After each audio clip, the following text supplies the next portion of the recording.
करने का सोचते हैं तो सामने वाले का बुरा पता नहीं होता है कि नहीं, पर आपका बुरा जरूर होता है। इसलिए कोई आपके संग लाख बुरा करे, यही विवेक है, यही ज्ञान है। भागवत सुनी क्यों जाती है? संसार के लोगों का व्यवहार अलग होता है और भागवत सुनने वाले सत्संगियों का व्यवहार अलग हो जाता है। यदि अनपढ़ लोगों की तरह पढ़े लिखे लोगों का व्यवहार हुआ तो फिर अनपढ़ और पढ़े लिखे में अंतर क्या रह जाएगा? अनपढ़ आदमी बात बात में गुस्सा करता है, जो सत्संग नहीं करता, कथा नहीं सुनता, वो बात बात पर गुस्सा करता है, बार बार रोता है, बदले की भावना रखता है। पर जो सत्संगी है, यदि वह भी ऐसा ही व्यवहार करे तो इसका सत्संग करने का क्या फल, क्या फायदा?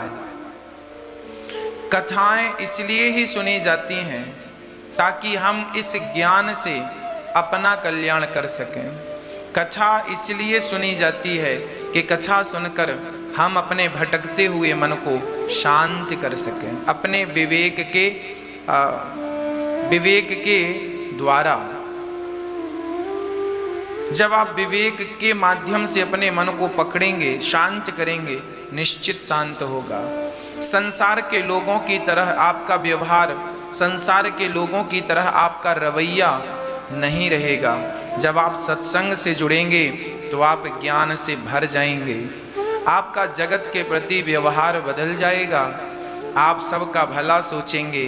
कोई लाख अपमान करे आपका, फिर भी आप उसका अपमान नहीं करेंगे, क्योंकि आप सत्संगी हैं। आपको पता है छोटा सा बच्चा लाख गलती करता है पर आप उसे दंड नहीं देते, इसलिए ना, क्योंकि आपको पता है ये छोटा है, ये जानता नहीं है।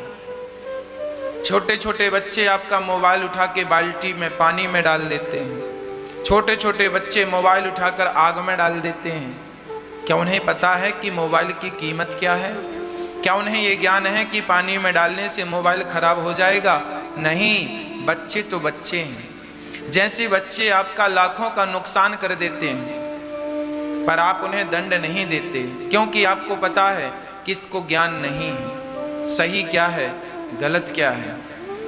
उसी तरह ये जो संसार के लोग हैं, जो संसार की विषय वासनाओं में लगे हैं, सत्संग से दूर हैं, ये सब बच्चों की तरह हैं। इन्हें ज्ञान नहीं है कि ये किस दिशा पर जा रहे हैं, ये सीधा नरक की तरफ बढ़ रहे हैं। आप तो जानकार हैं, आपको तो पता है कि गलत रास्ता क्या है, सही रास्ता क्या है। आपको तो पता है कि सत्य में और झूठ में अंतर क्या है। सत्य से बड़ा कोई पुण्य नहीं, झूठ से बड़ा कोई पाप नहीं। ये अज्ञानी व्यक्ति को पता नहीं है, पर आपको तो इसका बोध है। यदि आप जान करके ऐसे गलत काम करेंगे तो बताओ फिर अच्छे काम करेगा कौन? आप ही सत्य का पालन नहीं करेंगे, आप ही सत्य की रक्षा नहीं करेंगे, तो ये बताओ फिर सत्य की रक्षा करेगा कौन? ये अनिरुद्धाचार्य ही यदि झूठ बोलेगा, मैं ही यदि झूठ बोलने लग जाऊं, तो फिर आप सत्य की उम्मीद किससे करेंगे? धर्मराज युधिष्ठिर ही यदि झूठ बोलने लग जाएं, तो फिर सत्य की उम्मीद किससे की जाएगी? शकुनी जैसों से तो सत्य की उम्मीद नहीं की जा सकती। तो आप जैसे भले लोग जो समाज में हैं, आप से ही सत्य की उम्मीद है, आप से ही धर्म की उम्मीद है, आप से ही दया की उम्मीद है। आप सत्संगी लोग ही दया नहीं रखेंगे जीव मात्र पर, आप ही बार बार बात बात में गुस्सा करेंगे, तो फिर दया कौन करेगा? आप ही असत्य बोलने लग जाएंगे 2-2 रुपए के लिए, तो फिर सत्य कौन बोलेगा? फिर बेचारा ये सत्य रहेगा कहां? यदि आप ही सत्य को स्थान नहीं देंगे तो बताओ सत्य जाएगा कहां? आप ही दया को स्थान नहीं देंगे तो बताओ दया जाएगी कहां? इसलिए हम सभी प्राणियों का मैं आपको स्पष्ट कर दूं, ये संसार में आया हुआ जीव अज्ञानवश भटक रहा है, अज्ञानवश दुखी है। हम देखते हैं समाज में लोग छोटी छोटी बात के लिए झगड़ा करते हैं, लोग छोटी छोटी बात पर उलझ जाते हैं, क्रोध कर लेते हैं, मन को अशांत कर लेते हैं। जरा विचार करके देखो, इस धरती पे आने का उद्देश्य क्या है आपका? क्या झगड़ा करने आए हैं या फिर आत्म कल्याण करने आए हैं? आप अपना आत्म कल्याण कर लीजिए, इसी से यह मानव तन, मानव जीवन सफल होगा, सार्थक होगा। प्रिय भक्तों, ध्रुव जी महाराज का अपमान हुआ। माँ से कहा, माँ मेरा अपमान कर दिया माँ ने कहा कोई बात नहीं, जा बेटा तू उस परम पिता परमात्मा की शरण ग्रहण कर, फिर तू अपमान और सम्मान से ऊपर उठ। ध्रुव जी ने तपस्या की, भगवान मिले और 36,000 वर्षों का राज्य मिला। आप कब राजा बनेंगे? आपके जीवन में सुख कब आएगा? जब आप अपमान को सहन कर लेंगे, तब आप महान बनेंगे। ध्रुव जी राजा बन गए और पूरा शासन भोग कर, आनंद भोग कर, मनु जी के दिव्य उपदेश से, कुबेर जी के भक्ति के ज्ञान से उनके भाइयों को यक्षों ने मारा, बहुत सारे यक्षों को आपने मारा है, मनु जी ने उपदेश दिया है। और मनु जी के दिव्य ज्ञान से श्री ध्रुव जी महाराज संसार को छोड़कर मृत्यु के सिर पर पांव रख के भगवान के धाम को चले गए। आज भी ध्रुव तारा बनकर चमक रहे हैं श्री ध्रुव जी महाराज। भगवान के भजन में कितनी शक्ति है। मैं कल आपसे कह रहा था कि आप भी एक बार आजमा करके देख लीजिएगा, यदि विश्वास नहीं है तो।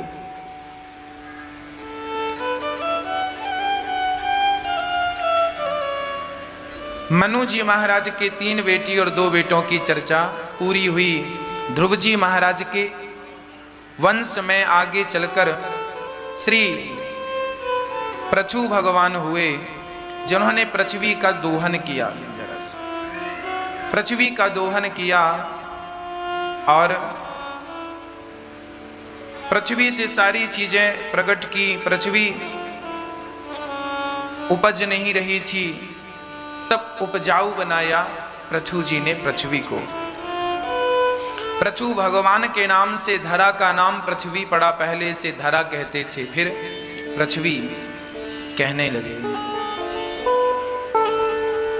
क्षमा भी कहते हैं, पृथ्वी का नाम क्षमा भी है। 10,000 कान मांगे हैं। पृथु जी ने एक यज्ञ किया, यज्ञ भगवान प्रकट भये तो भगवान से पृथु जी ने कहा, आप हमें 10,000 कान दीजिए। प्रश्न खड़ा हुआ, आप 10,000 कानों का क्या करेंगे? बोले, हम भगवान की कथा सुनेंगे।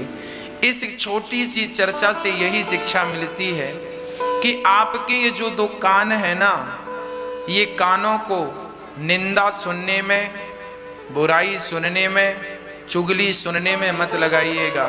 ये जो कान है हमारे, केवल भगवान की कथा सुनने में लगाइएगा।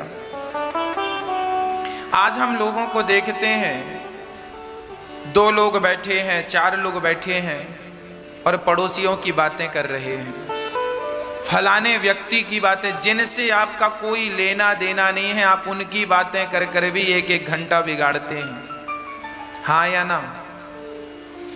आपका जिनसे कोई लेना देना नहीं है, आप उनकी भी बातें। कई लोग ट्रंप की बातें करते हैं।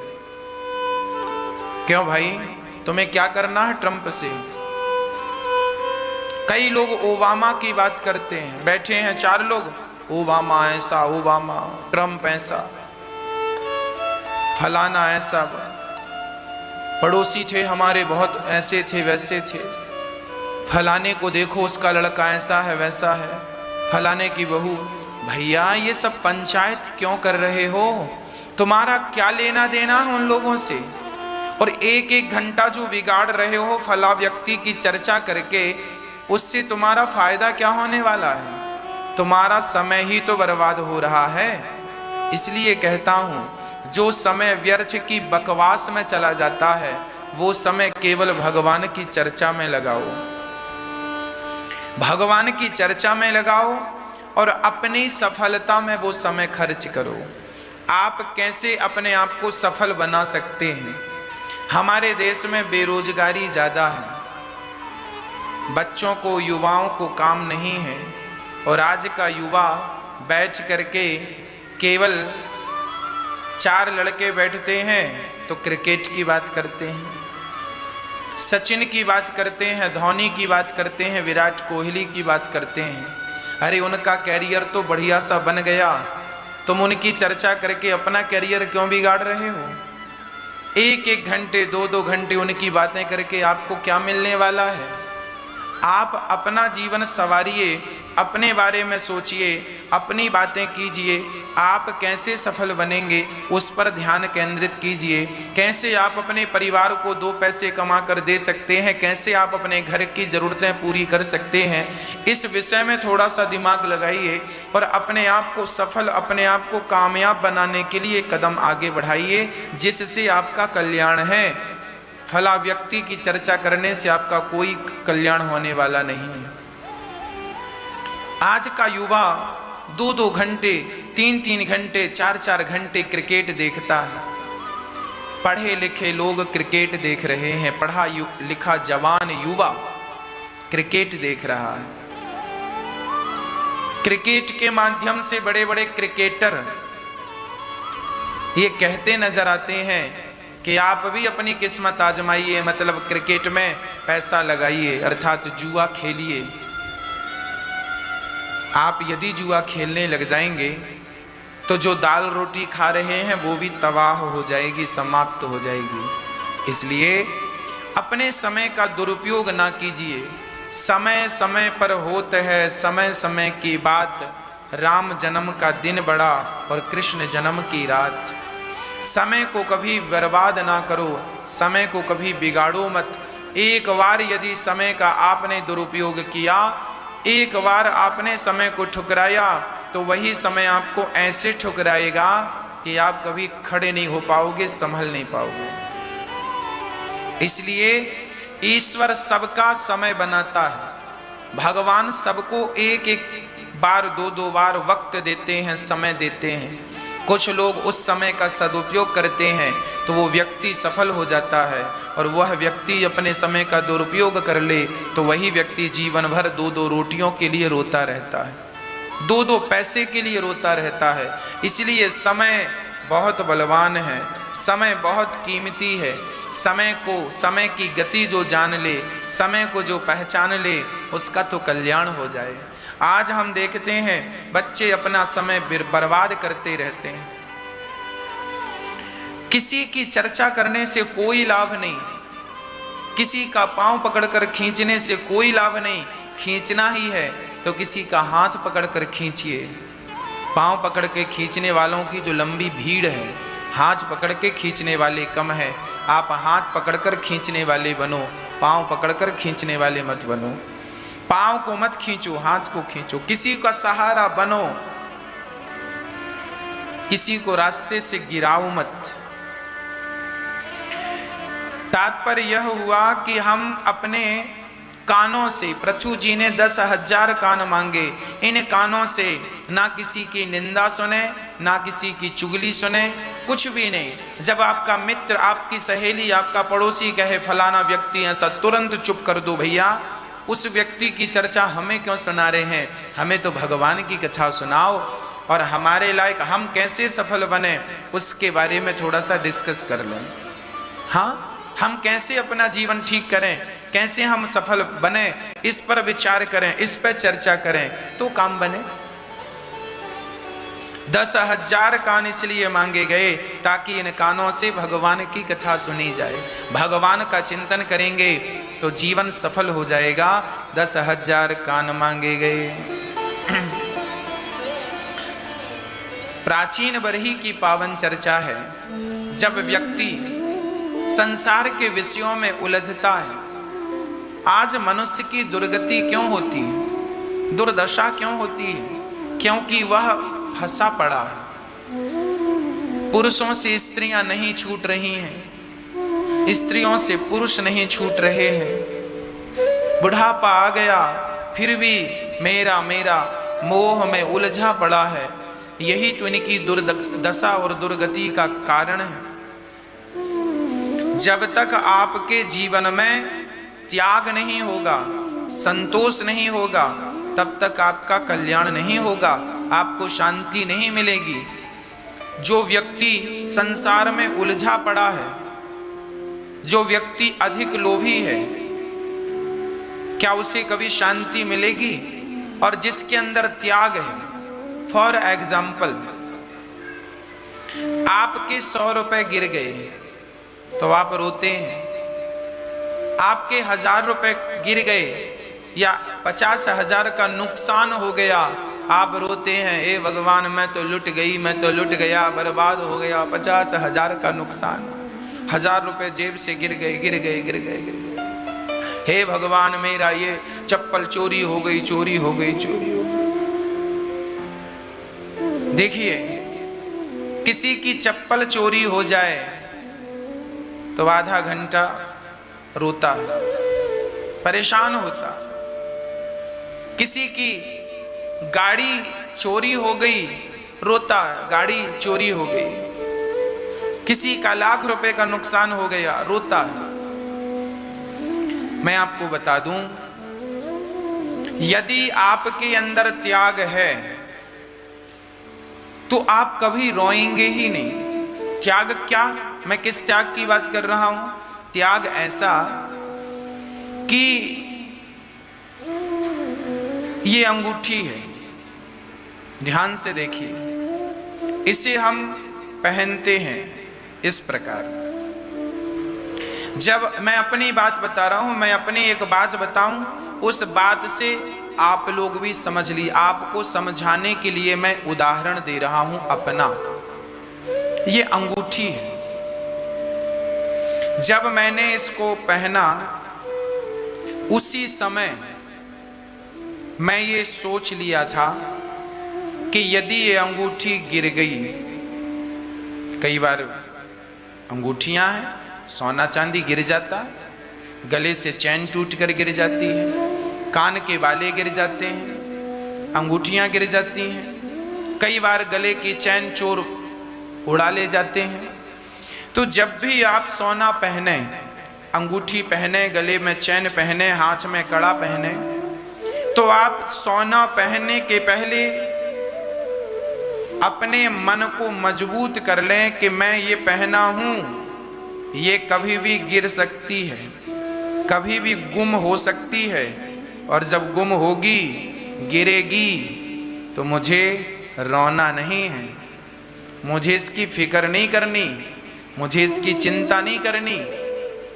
ये पहले से ही कमर कस लीजिएगा, क्योंकि आज ना सही ये वस्तु आपसे दूर जाएगी, आज ना सही कल आपका नुकसान होगा।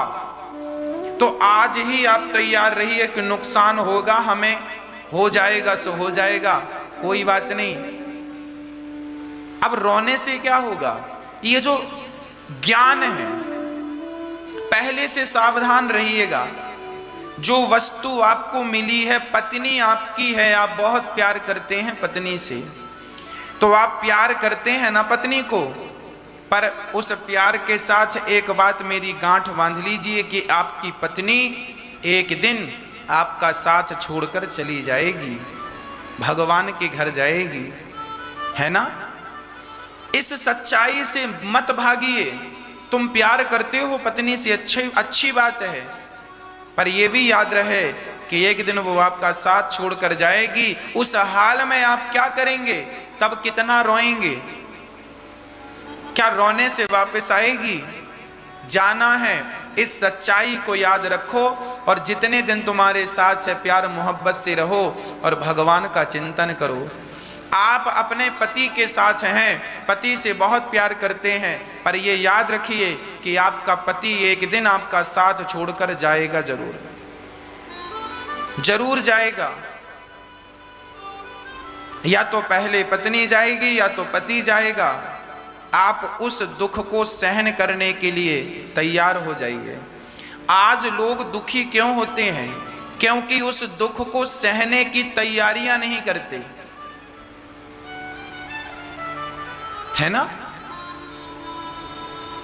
जब आप तैयारी नहीं करते तो आप दुखी, इसलिए आप अपने दिमाग को, अपने बुद्धि को सेट करके चलिए कि आपकी पत्नी आपके साथ कुछ दिनों की मेहमान है, चली जाएगी। आपका पति आपके साथ कुछ दिनों का मेहमान है, चला जाएगा। उस हाल में आपको कैसे रहना है, उसकी आदत अभी से बनाना स्टार्ट कर दीजिए। ये समझ लीजिए कि ये सच्चाई है, इसे आप स्वीकार करें या बिल्कुल स्वीकार ना करें। ये सोना चांदी, ये पद प्रतिष्ठा, ये एक दिन तुमसे छिन जाएगी। उस समय आपकी हालत क्या होगी, उसकी तैयारी अभी से कर लो, कल को रोना ना पड़े। ये त्याग, इसलिए हम कहा करते हैं त्याग जीवन में जरूरी है, त्याग जरूरी है जीवन में। मेरे पास अंगूठी है तो भी मैं खुश हूं, और कल को ये गुम जाएगी ना तो मैं रोऊंगा नहीं, क्योंकि मैंने कमर कस ली है। पहले से मुझे पता है कि ये वस्तु एक दिन छोड़कर जाएगी, इसलिए मैं इसे पहना जरूर हूं, पर मैं इससे प्रेम बिल्कुल नहीं करता। ये तो उपयोग है मेरा, चलो पहन लिया, अंगूठी है पहन लिया, पर मैं इससे प्रेम नहीं करता, मैं इससे अटैच नहीं हूं, मैं इससे जुड़ा हुआ नहीं हूं। मुझे पता है एक दिन चली जाएगी, गिर जाएगी, कोई गुम हो जाएगी, इसलिए मैं इससे प्रेम ना करूं, उपयोग करूं, प्रेम ना करूं। प्रेम करूंगा तो कल गिरेगी तो रोएंगे। हमारी माताओं का एक बाला गिर जाए ना कान का, 4 दिन तक रोटी नहीं खाती। जितने का बाला है, जितने का झुमका है, उसके लिए रो रो के बीमार पड़ जाती हैं, पर जितने का झुमका था उतने रुपए उनके इलाज में खर्च हो जाता है। सियावर रामचंद्र की जय।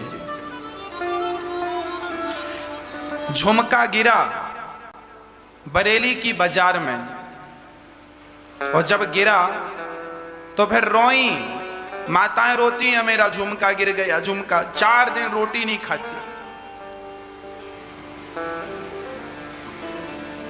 बीमार पड़ जाती हैं।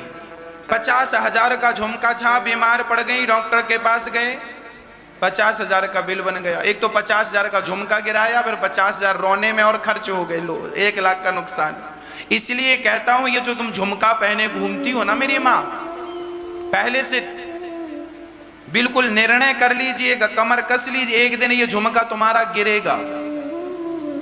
या तो चोर चुरा लेगा, या तो गिर जाएगा, या बंटवारे में बेटा बहू के पास चला जाएगा, तुम्हारे पास रहेगा नहीं। तुम पहने पहने मर जाओगी तो भी बच्चे उतार लेंगे, तुम्हारे पास रहेगा नहीं है। इसलिए कहता हूं, इन वस्तुओं से मन को हटा लो और मन को केवल गोविंद के चरणों में लगा लो, यही से जीवन की सार्थकता है। यदि मन भगवान के चरणों में लग गया तो कल्याण हो जाएगा, और झुमका झुमकी में मन लगा रहा तो दुर्गति होगी, दुर्दशा होगी, नरक जाना पड़ेगा।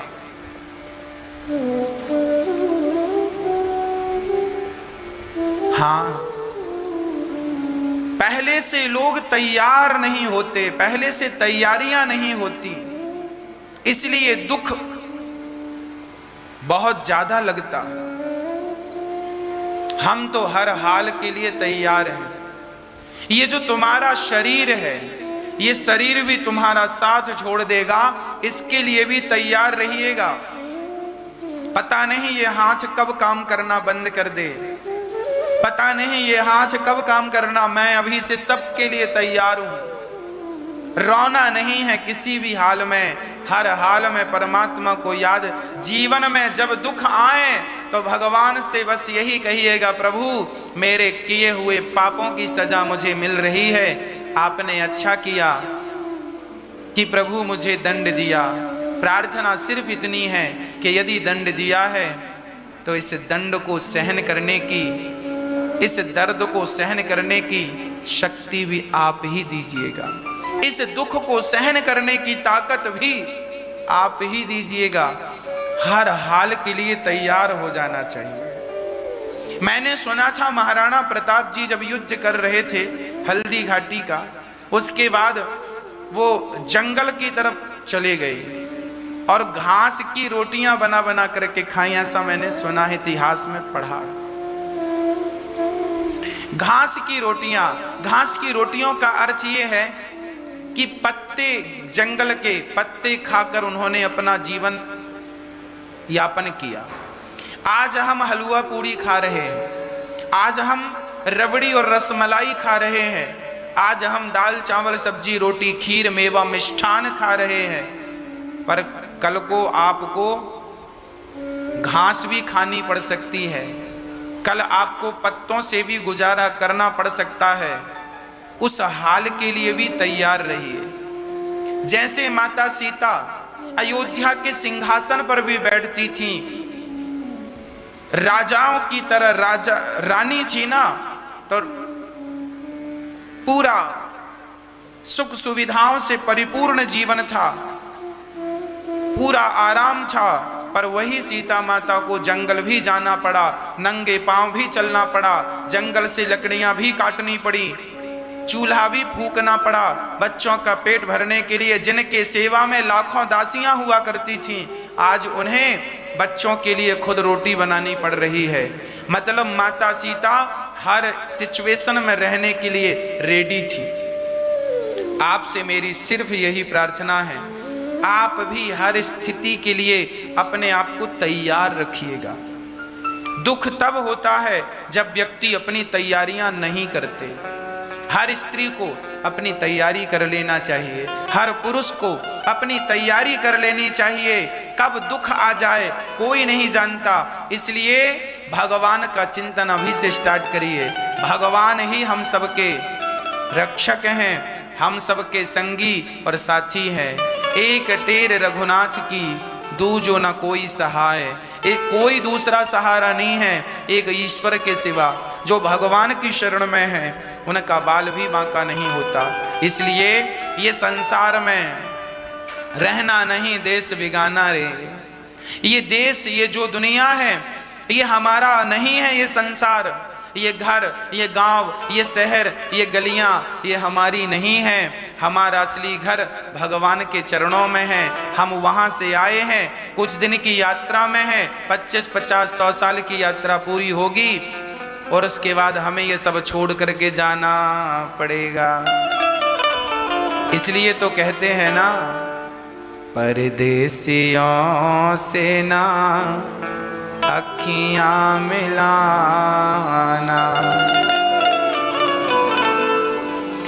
ये सब परदेसी हैं। आपकी पत्नी, आपका पति, आपका पुत्र, आपका परिवार, आपका सोना, आपकी चांदी, आपका पद, आपकी प्रतिष्ठा, सब परदेसी हैं। और ये परदेसी एक दिन सब छूट जाएंगे। परदेसियों से ना अखियां मिलाना, परदेसियों से ना। ये सोना और चांदी ये सब परदेसी हैं, इनसे ज्यादा प्रेम ना करना। कागज के टुकड़ों से, पैसों से भी ज्यादा प्रेम ना करना। सब छोड़ के चले जाएंगे। परदेसियों से ना अखियां मिलाना, परदेसियों से ना अखियां मिलाना। परदेसियों को है एक दिन जाना, परदेसियों से ना अखियां मिलाना। सबको जाना पड़ेगा। जब आप जाओगे, हम तो चले परदेस, हम परदेसी हो गए। हम तो चले परदेस, हम परदेसी हो गए, छूटा अपना देश हम परदेसी हो गए। ये गलियां पथ पनघट ये पंछी बरसों पुराना, बरसों पुराना। कल तक थे सब अपने अब लगता है बेगाना, बदला जग ने भेष, बदला जग ने भेष, हम परदेसी हो गए, छूटा अपना देश हम परदेसी हो गए। हम सब परदेसी हैं और इस संसार को अपना मानकर बैठे हैं, यही दुख का कारण है। चले जाओगे वहां जाओगे जहां से कोई संपर्क नहीं, चिट्ठी न कोई संदेश, जाने वो कौन सा देश जहां तुम चले गए। एक आह भरी होगी हमने न सुनी होगी, जाते जाते तुमने आवाज तो दी होगी। उस वक्त कहाँ थे हम, हर वक्त यही है गम, जहाँ तुम चले गए, जहाँ तुम चले गए। चिट्ठी न कोई संदेश, जाने वो कौन सा देश जहाँ तुम चले गए, जहाँ तुम चले गए। ऐसी जगह जाओगे कोई संदेश नहीं। ये संसार अपना नहीं है भाई। इतनी सी बात यदि लोगों को समझ आ जाए तो पता नहीं क्या हो जाए, कितना सुख कितना आनंद हो जाए। पूरी जिंदगी गुजर गई मैं मेरा मेरा मेरा मेरा पगले, ना मैं कुछ हूं ना मेरा कुछ है। जो सत्य था उसके लिए तू कभी भागा नहीं, और जो झूठ था उसे समेटता रहा और बाद में रोता रहा। बड़ा दुख, बड़ा दुख। समझ लो सच्चाई। मैं अपनी छाती फाड़कर आपको सच्चाई दिखा सकता तो मैं कब का दिखा चुका होता। सच्चाई यही है कि कृष्ण तुम्हारे हैं, बस। ये संसार तुम्हारा नहीं है। इतनी सी बात समझ लो कि कृष्ण मेरे हैं, गोविंद मेरे है, गोपाल मेरे है। बस यही समझ आ जाए हर व्यक्ति को तो नैया पार हो जाए। पर इतनी सी बात समझने के लिए करोड़ों जन्म लेने पड़ते हैं। करोड़ों जन्म, करोड़ों बार कुत्ता बिल्ली हाथी घोड़ा कीड़ा पतंगम बनना पड़ता है। कितनी बार हम और आप मनुष्य बन के आगे चले गए, पर इतनी सी बात समझ में नहीं आई कि कृष्ण मेरे हैं। उनका भजन नहीं करते हुए हम संसार के पीछे भागते रहे, सुख ढूंढते रहे। क्या मिला? प्रिय भक्तों, जब 10,000 कान मांगे गए, भगवान ने 10,000 कान दे दिए। मनु जी महाराज के एक बेटे की कथा पूरी हो गई। मनु जी महाराज के दूसरे बेटे का नाम था प्रियव्रत, जिनका विवाह विश्वकर्मा की पुत्री बर्हिष्मति से हुआ। ऋषभदेव जी इनके वंश में उत्पन्न हुए। ऋषभदेव जी के 100 बच्चे हुए। सबसे बड़े का नाम भरत।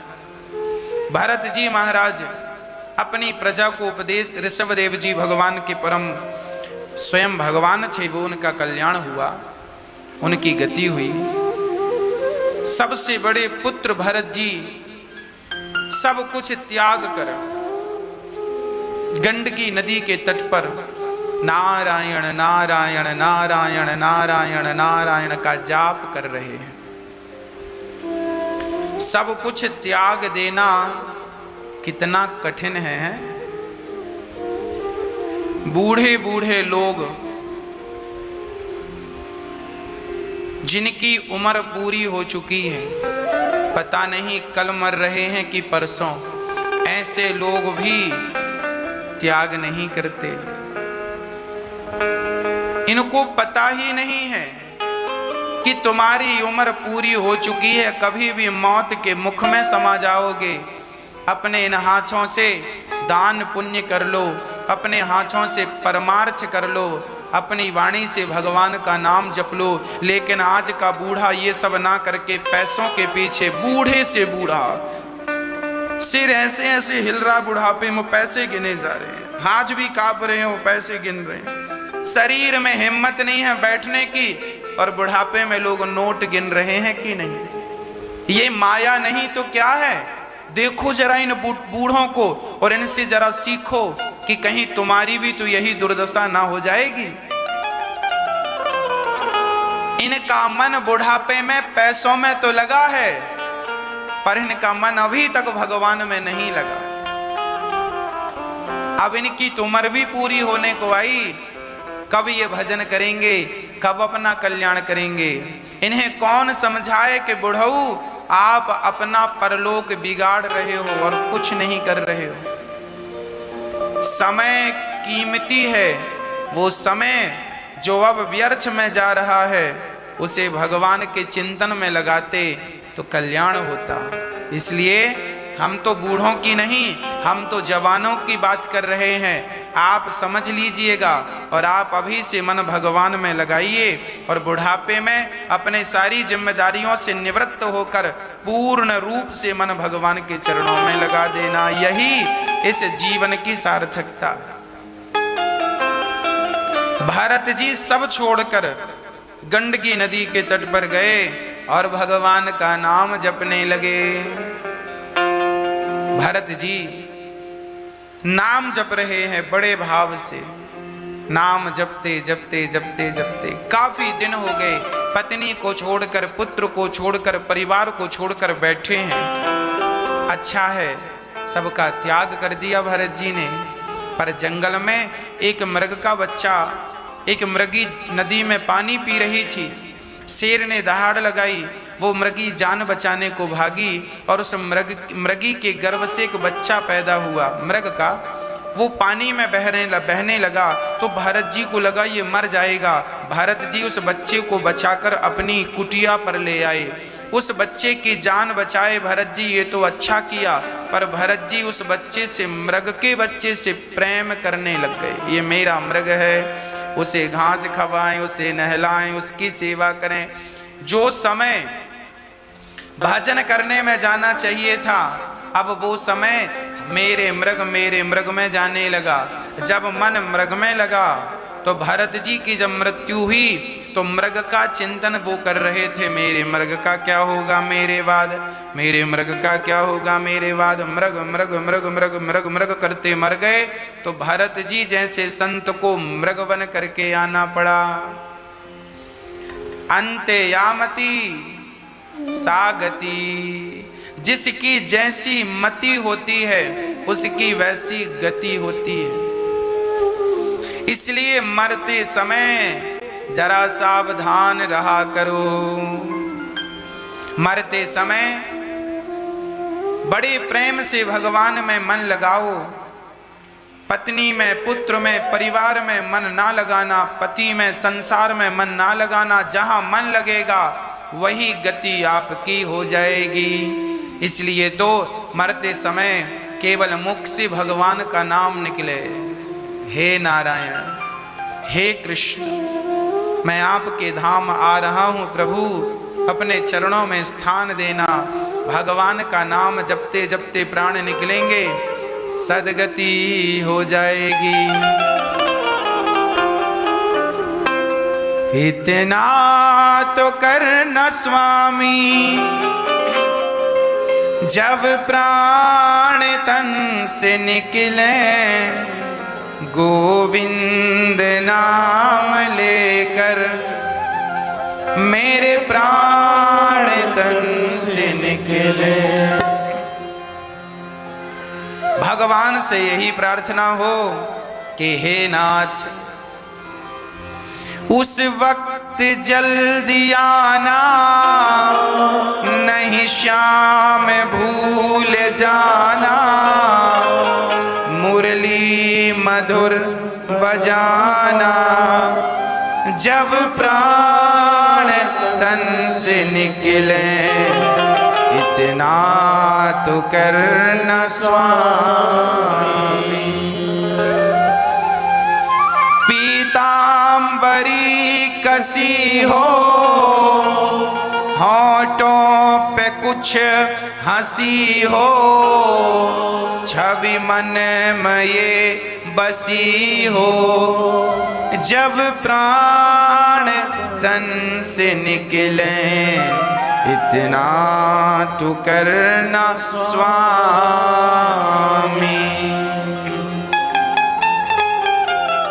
श्री गंगा जी का तट हो, यमुना का वंशीवट हो, मेरा सावेरा निकट हो, जब प्राण तन से निकले, इतना तो करना स्वामी। हे नाथ, इतनी कृपा कीजिएगा कि जब प्राण निकल रहे हो तो गंगा का जल मुख में हो, तुलसी का दल मुख में हो, आपका नाम मुख में हो, भगवान का नाम लेते लेते प्राण निकलें। इससे परम सौभाग्य जीवन में क्या हो सकेगा। भगवान का चिंतन जरूरी है। आप लोग अपने थोड़ी सी तैयारी कर लीजिएगा। पूरी जिंदगी आदमी कमाता है, इसलिए उसे लगता है मैं बहुत जीऊंगा, बहुत बुढ़ापे में। जवान व्यक्ति कमाता है, पूछो किस लिए कमा रहे हो, कहता है बुढ़ापे के लिए कमा रहा हूं। अब उसे कौन समझाए कि पगले, इसकी क्या गारंटी है कि तेरा बुढ़ापा आएगा। अरे बुढ़ापा आए उसके पहले ही निपट गए तो क्या करोगे। इसलिए कमाना है तो बुढ़ापे के लिए नहीं, इस संसार में तो कैसे भी पेट भर ही जाएगा। कमाना है तो परलोक के लिए कमाओ। जो यहाँ आप करेंगे अच्छा या बुरा, वही आपको मिलता है। अच्छा करेंगे तो आपको अच्छा मिलेगा, बुरा करेंगे भाई सिंपल है। मैंने खेत में गेहूं बोया है तो फसल गेहूं की ही आएगी। जैसा मैं व्यवहार आपके साथ करूंगा वैसा ही व्यवहार आपसे भी पाऊंगा। इसलिए जो इस संसार में आप कर रहे हैं अच्छा या बुरा, उसी का परिणाम यहाँ से जाने के बाद स्वर्ग में, नरक में, भगवान के धाम में मिलता है। बुरा करोगे तो नरक, अच्छा करोगे तो भगवान के धाम। इसलिए बुरे कामों से बचो। ये ना आपके लिए कल्याणकारी हैं, ना मेरे लिए कल्याणकारी हैं।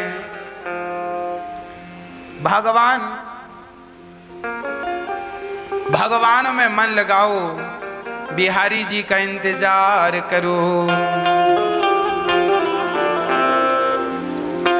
भगवान किसी को देख लेना, उसका कल्याण हो जाता है। एक बार कृपा की दृष्टि यदि बिहारी जी ने डाल दी किसी पर, उसका कल्याण हो जाता है। तेरी अखियां हैं जादू, कब आपको गड्ढे में ले जाकर डाल दे इसका भरोसा ही तो नहीं है। कब मन कहां ले जाए कौन जानता है। इसलिए भरत जी चुप रहते हैं। हम आपसे भी विनती करते हैं, चुप रहा करो, ज्यादा से ज्यादा भगवान का चिंतन ही किया करो। व्यर्थ की बातें बिल्कुल ना हो। भरत जी के भाई भौजाइयों ने घर से निकाल दिया, क्योंकि कमाते नहीं है ना भरत जी। ये दुनिया भी तब तक साथ देती है जब तक आप दो पैसे कमाते हैं। आप कमाएंगे नहीं तो कोई आपसे प्रेम नहीं करेगा, है ना।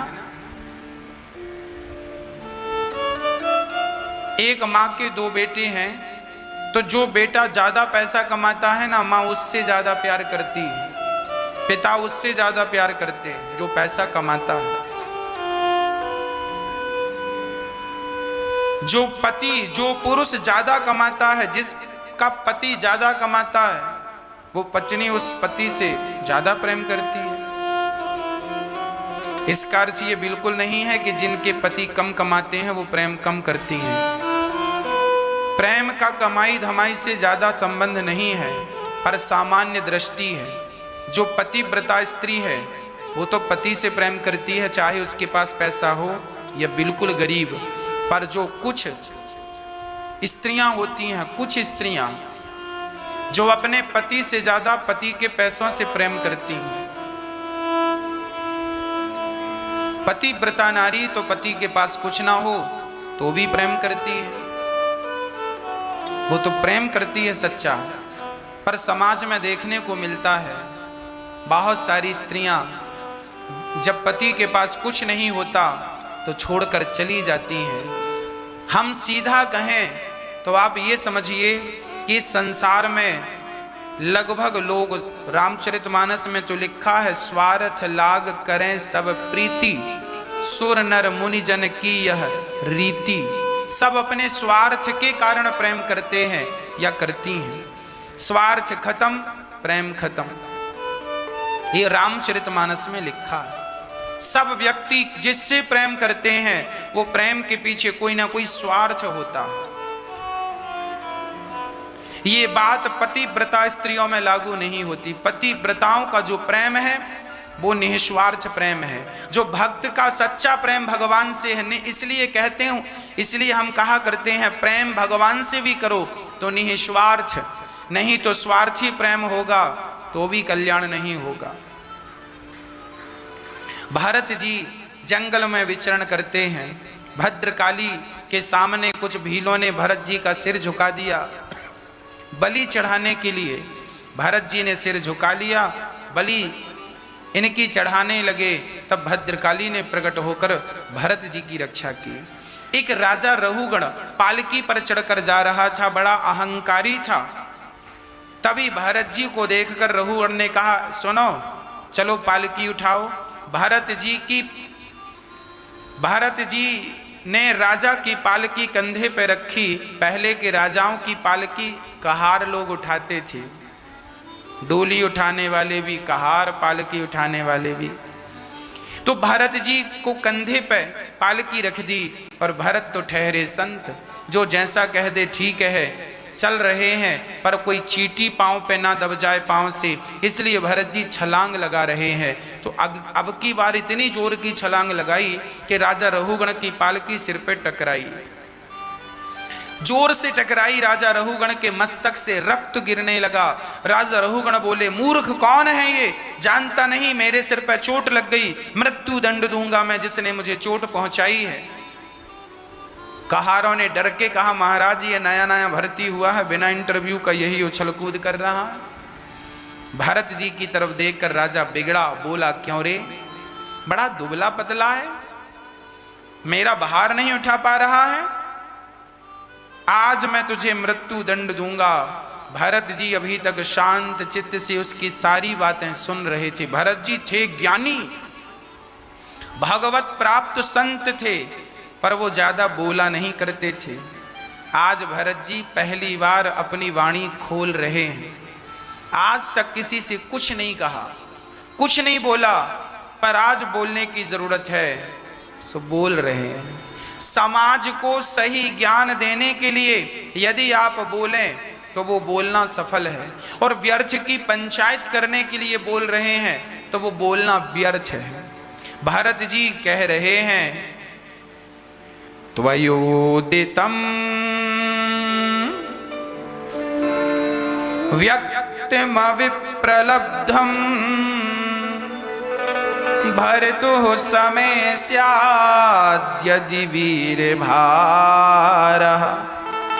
गन्तुर्यदि स्यादधिगम्य मध्वा पीवेति राशौ न विदां प्रवादः।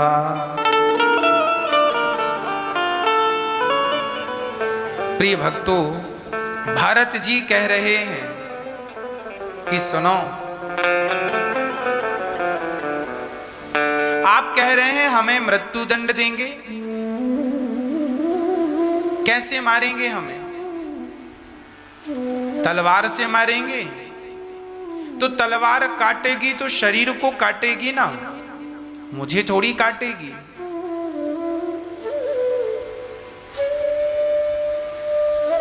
अच्छा, तुम मारोगे किसे? अच्छा ये बताओ, मरता कौन है, शरीर या फिर आत्मा? यदि अब मैं आपको बता दूं कि आत्मा और शरीर दोनों अलग अलग हैं, जैसे मोबाइल अलग है और सिम कार्ड अलग है। मोबाइल सेट की तरह है शरीर और सिम की तरह है आत्मा। मोबाइल बदल जाते हैं पर नंबर नहीं बदलता, सिम नंबर वही है। शरीर बदलते जाते हैं, आत्मा नहीं बदलती, आत्मा वही है, अविनाशी है आत्मा, इसका नाश नहीं होता, कभी मिटती नहीं है आत्मा। मैं कभी मरूंगा नहीं, मैं कभी मिटूंगा नहीं। रही शरीर की बात, तो शरीर तो मिट्टी का बना है, मिट्टी में मिल जाएगा। शरीर तो 5 तत्वों से मिलकर बना है, पृथ्वी जल वायु अग्नि आकाश। ये 5 तत्वों से बना शरीर, 5 तत्व 5 में मिल जाते हैं। आत्मा अमर है।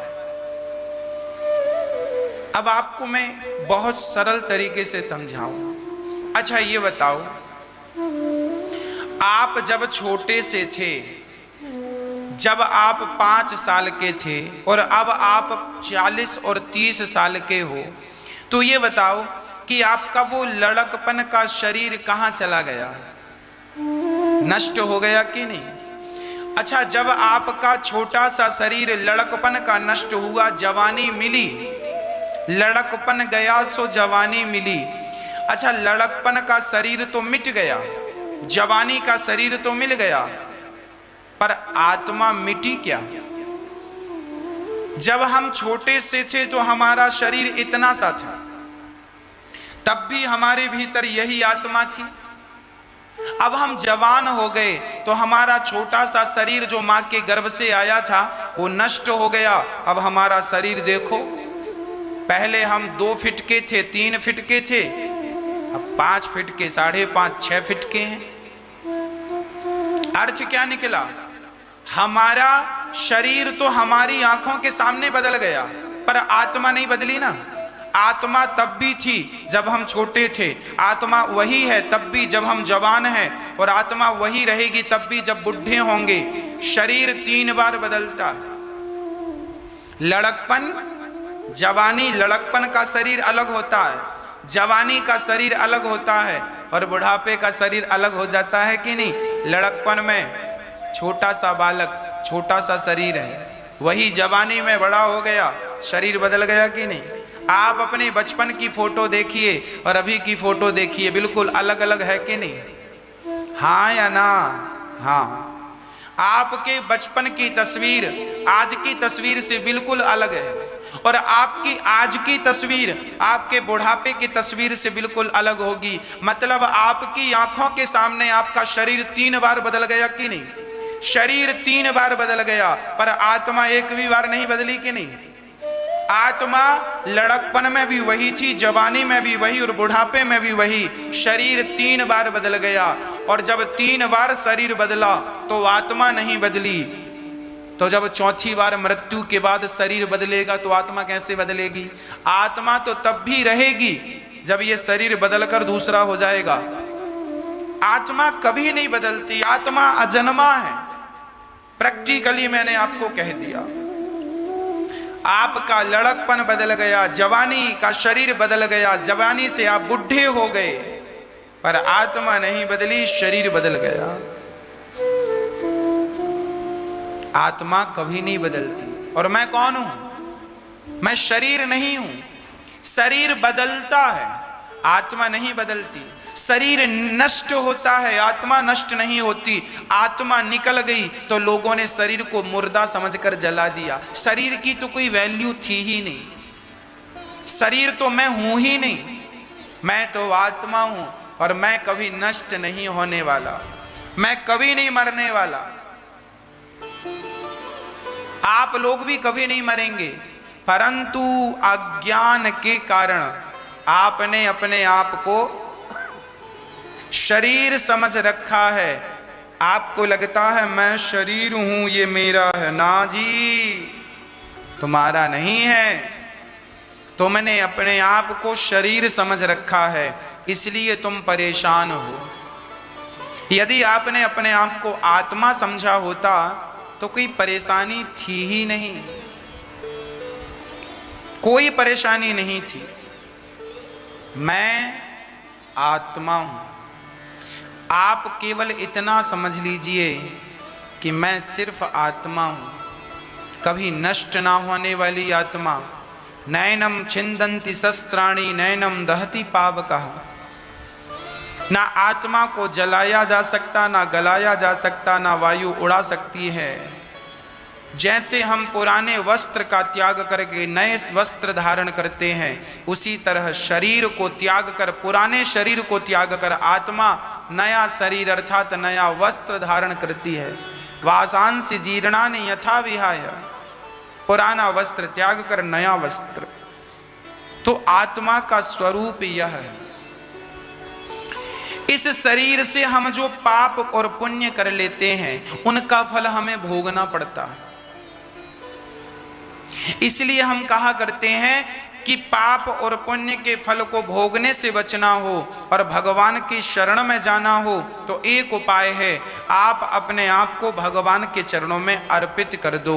हे नाथ मैं आपका हूँ, हे श्याम सुंदर मैं आपका हूँ, हे बिहारी जी मैं आपकी हूँ, मैं आपका हूँ। सब कुछ भगवान के चरणों में, अपने शरीर को ही सौंप दो। जब आप अपने आप को सौंप देंगे तो आपके पाप और पुण्य भी भगवान के चरणों में अर्पित हो जाएंगे। हे नाथ मेरे पाप पुण्य सब आपके चरणों में मैं सौंपती हूँ और सौंपता हूँ। उसके बाद जब ये समर्पण कर दोगे तो फिर भगवान आपके पाप पुण्य को नष्ट करके नित्य आपको अपना निज धाम प्रदान कर देंगे। यदि आपने पाप किया है तो पाप का फल भोगने के लिए आपको नरक जाना पड़ेगा, और पुण्य किया है तो पुण्य का फल भी आपको मिलेगा। पुण्य किया है तो सुख मिलेगा, तो पुण्य किया है तो स्वर्ग जाना पड़ेगा। और आपने पाप और पुण्य दोनों ही भगवान के चरणों में अर्पित कर दिया। हे नाथ अब मैं आपका हो गया हूं। तब भगवान देखेंगे कि इसने शरणागति कर दी, तब भगवान आपको नरक नहीं जाने देंगे, स्वर्ग नहीं जाने देंगे। भगवान अपने गोलोक धाम में ले जा करके अपना स्थान प्रदान करेंगे, आपको अपने पास रखेंगे और आप पाप और पुण्य से छूटकर भगवान के हो जाएंगे। भगवान का व्यक्ति तब तक नहीं होता जब तक वो शरणागति ना कर ले, शरण में ना चला जाए, जब तक वो ये ना कह दे कि नाथ मैं आपका हूँ। एक बार ये कह दिया जाए कि हे श्याम सुंदर, हे कृष्ण मैं आपका हूँ, हे राम मैं आपका हूँ, हे नारायण मैं आपका हूँ, मेरा आपके सिवा कोई नहीं है, बस समर्पण हो भगवान के चरणों में। समर्पण कैसा? जैसे एक स्त्री का समर्पण है। शादी होती है कि लड़की की, शादी के पहले वो अपनी माँ के पास, पिता के पास, भाई और बहन के पास रहती है। उसका नाम कुछ और होता है, गोत्र कुछ और होता है, पर शादी हुई तो शादी होते ही उसका नाम बदल गया, गोत्र बदल गया, जात बदल गई। अब पति घास की कुटिया पे रखे तो वो हंसती हंसती कुटिया पे रह जाए, और पति सोने के घर में रखे, आलीशान बंगले में रखे तो वो महलों में रह जाए। पति बासी रोटी खिलाए तो वो बासी खाए, और पति हलवा पूड़ी खवाए सो पत्नी हलवा पूड़ी। जैसे पत्नी पति के अधीन होकर वो पति के सुख में अपना सुख मानती है, उसी प्रकार जब भक्त भगवान में समर्पण कर दे, प्रभु अब मैं पूर्ण रूप से आपका हूं, जहां आप रखोगे, जैसे आप रखोगे वैसे मैं रहूंगा, जो दोगे वो ग्रहण करूंगा, भूखा रखो सो भूखा रहूं, प्यासा रखो सो प्यासा रहूं, भरपेट खवाओ सो भरपेट खाऊं, मैं तो पूर्ण रूप से आपका हूं, जैसे रखे राम जी रहना चाहिए, बस सीताराम कहना चाहिए। यही है शरणागति, यही है भगवान के चरणों में समर्पण। पूर्ण रूप से भगवान का हो जाना ही समर्पण है। भगवान के हो जाओ। जब भगवान के हो जाओगे तो फिर किसी के होने की जरूरत नहीं पड़ेगी। जो व्यक्ति भगवान का नहीं हुआ वो व्यक्ति संसार का हो करके परेशान है। मैं सबका होकर देख लिया, एक रोना है तो भगवान के आगे रो, फिर देखो जो भगवान के आगे रोते हैं ना, उन्हें किसी के आगे रोने की जरूरत नहीं पड़ती। जो भगवान के हो जाते हैं फिर उन्हें किसी का होना जरूरी नहीं है। हाँ प्रिय भक्तों, भारत जी रहुगण को ज्ञान देते हैं, अज्ञान मिटा, और रहुगण ने शरणागति ग्रहण की, महाराज क्षमा हमसे अपराध हो गया। भारत जी ने दिव्य ज्ञान देकर 28 प्रकार के नरकों का भी वर्णन किया। जो जैसा पाप करता हो उसे वैसे नरक में जाना पड़ता है। इसलिए प्राणी मात्र को पाप कर्मों से बचना चाहिए। हमसे कोई पाप ना हो, हमसे कोई गलती ना हो, हमसे किसी का दिल ना दुखे, इन बातों का भी ख्याल हमें रखना चाहिए।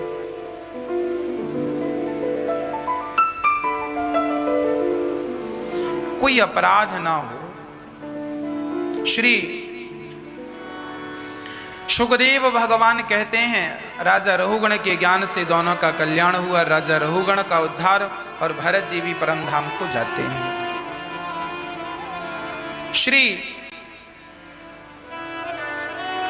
भरत जी के बाद राजा परीक्षित ने प्रश्न किया, गुरुदेव बताइए क्या हम सभी को भी नरक में जाना पड़ेगा? क्या हमें भी नरक जाकर के अपने पापों का फल भोगना पड़ेगा? बोले हाँ। यदि परीक्षित ने कहा गुरुदेव नरक से बचना हो तो क्या करें?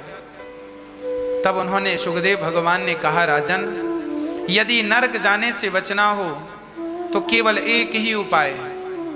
क्या? भगवान के नाम का सहारा। परीक्षित ने कहा भगवान के नाम का सहारा यदि कोई ले तो क्या वो नरक नहीं जाएगा? सुखदेव भगवान बोले कितना भी बड़ा पापी क्यों ना हो, यदि भगवान के नाम का आश्रय लेता है तो वो कभी नरक नहीं जाता। बोले कोई पापी ऐसा है? बोले हाँ, अजामिल नाम का एक पापी है, उसने जीवन भर पाप ही पाप किया है। कभी कथा नहीं सुनी, दान पुण्य नहीं किया, सत्संग नहीं किया, कोई अच्छा काम नहीं किया, किसी रोते को हंसाया नहीं, केवल रुलाया है, केवल कष्ट। जब अजामिल की मृत्यु आई, यमराज आए तो अजामिल के पुत्र था, सबसे छोटे बेटे का नाम संतों ने कहकर नारायण नाम रखवा दिया था। जब अजामिल मरने लगा तो अजामिल ने अपने पुत्र को बुलाया। दूर्य क्रीडन का सक्तम पुत्रम नारायणावयम प्लावितेन स्वरेणोच्चैराजुहावा जितेंद्रिय। बेटा नारायण बचाओ। अजामिल ने जोर से कहा नारायण बचाओ। उसने बुलाया अपने पुत्र को, पर सुना कौन? बेटे ने नहीं, परम पिता परमात्मा ने। जब परमात्मा ने सुना तो भगवान ने पार्षदों से कहा जाओ, कोई मुझे मृत्यु लोक में पुकार रहा है, सम्मान के साथ लेकर आओ। पार्षद आए, यमदूतों से कहने लगे छोड़ दो इसे, कहां लेकर जा रहे हो? कहने लगे यमदूत इसने जीवन भर पाप किया है, इसे हम लेकर जा रहे हैं नरक को, बहुत सारा कष्ट से मिलेगा, पाप किया है। पार्षदों ने कहा इसने जीवन भर पाप किया है, परंतु इसने मरते समय भगवान का नाम ले लिया है, इसलिए इसका उद्धार हो गया। भगवान ने मुझे भेजा है इसे लेने के लिए। पार्षदों ने कहा छोड़ दो इसे। यमदूतों ने कहा इसने जीवन भर पाप किया है और भगवान क्यों भेज रहे हैं? बोले इसने मरते समय नाम भगवान का लिया। यमदूतों ने हंसकर कहा महाराज इसने भगवान का कोई नाम नहीं लिया, फिर इसने तो बेटे का नाम लिया, इसके पुत्र का नाम नारायण है। अच्छा, तो क्या पुत्र का नाम लेने से? हाँ, पार्षदों ने कहा इसके पुत्र का नाम नारायण तो अभी से पड़ा है, हमारे भगवान का नाम नारायण तो अनादि काल से है। भले बुलाया इसने बेटे को है, पर सुना परमात्मा ने, सुना भगवान ने। और भगवान जब सुनते हैं तो कल्याण होता है। तुरंत विमान पर बिठाकर ले जाने लगे। वो अजामिल सुन रहा था कि मैंने यदि नाम ना लिया होता तो सोचो मेरी भी दुर्गति हो जाती, अभी नरक जाना पड़ता। अब अजामिल के कान खड़े हो गए। अब समझ गया कि भगवान का नाम कितना प्रभावशाली है। और अजामिल, पार्षदों ने कहा चलो हम तुम्हें कुछ वर्ष की आयु और देते हैं, रहो और अब पाप ना करना, भगवान का नाम। अजामिल को फिर अवसर दिया गया और अजामिल बची हुई आयु से केवल भगवान का नाम जपने लगा। आप ये समझिए कि ये जो आयु है ये केवल आत्म कल्याण के लिए है। अभी आपको सब हरा हरा नजर आ रहा है। मौत के मुंह से जो निकल कर आता है उसे पता चलता है कि ये जीवन कितना अनमोल है और इसका उपयोग किस प्रकार करना है। ना तुम्हारा पैसा काम आएगा, ना तुम्हारी पहुंच काम आएगी, केवल तुम्हारा पुण्य काम आएगा। इसलिए जितना पुण्य कर सकते हो कर लो। शरीर तो नष्ट हो ही जाना है, पर नष्ट ना होने वाला पुण्य इस नश्वर शरीर से करना चाहो कर सकते हो।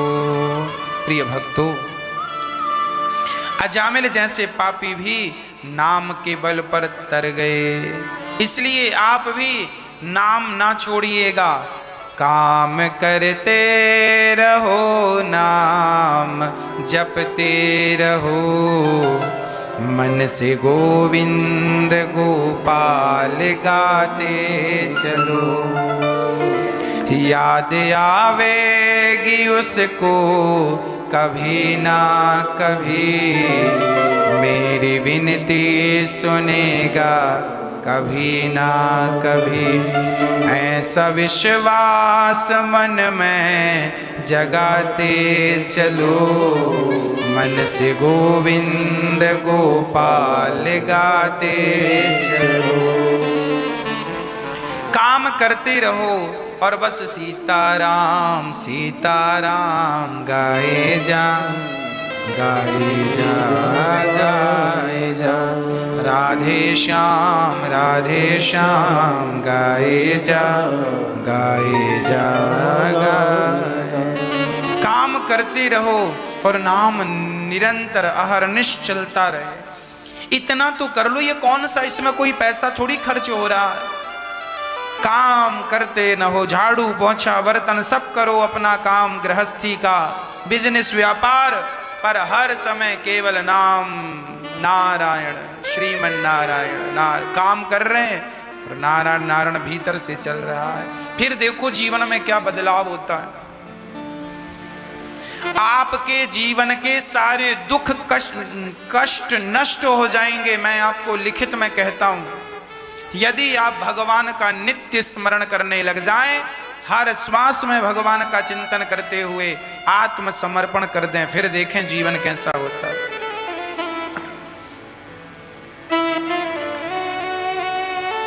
अजामिल जैसों का उद्धार हो गया नाम के बल पर। इंद्र ने गुरु जी का अपमान किया, गुरु जी नाराज होकर चले गए, विश्वरूप को गुरु बनाकर नारायण कवच की दीक्षा ली और यज्ञ कराया। तो यज्ञ में राक्षसों को आहुति देकर गुरु जी ने यज्ञ में राक्षसों को आहुति दी। विश्वरूप ने, इंद्र ने हत्या कर दी। 4 लोगों में अपनी हत्या देकर इंद्र ने हत्या से पिंड छुड़ाया, वृत्तासुर को प्रकट किया त्वष्टा ऋषि ने। और वृत्तासुर इंद्र से युद्ध करता है। इंद्र उस युद्ध में वृत्तासुर से जब युद्ध हुआ, दधीची ऋषि की हड्डियों का वज्र बनाया गया। हमारे भारत में ऐसे ऐसे दानी हुए हैं जिन्होंने अपनी हड्डियों का भी दान किया। इसलिए दान किया कि यदि हमारे शरीर से, हमारे शरीर का दान करने से यदि समाज का कल्याण होता है तो हम अपना शरीर भी दान करने को तैयार हैं। हड्डियों का दान किया, दधीची उनकी हड्डियों का वज्र बना और वृत्तासुर उस हड्डियों के वज्र से युद्ध में मारे गए। पर मरने के पहले वृत्तासुर ने भगवान की स्तुति की।